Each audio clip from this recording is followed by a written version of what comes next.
एक खूबसूरत गांव में एक गरीब मगर नेक दिल चरवाहा रहता था। वो रोज अपनी बकरियों को पहाड़ों पर ले जाता और मेहनत से काम करता था। चरवाहा बहुत ईमानदार था।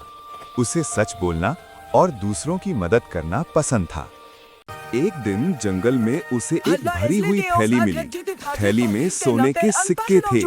चरवाहा चाहता तो थैली रख सकता था, मगर उसका दिल न माना। ये किसी और की अमानत है, मुझे वापस करनी चाहिए। वो थैली लेकर गांव आया और सब लोगों को बताया कि जिसकी थैली गुम हुई हो आके ले जाए। थोड़ी देर बाद एक ताजिर आया और खुशी से बोला, ये मेरी थैली है। ताजर चरवाहे की ईमानदारी से बहुत खुश हुआ और उसे इनाम दिया। वक्त के साथ चरवाहा खुशहाल हो गया और सब लोग उसकी इज्जत करने लगे। बच्चों, हमेशा याद रखो, ईमानदारी का फल मीठा होता है।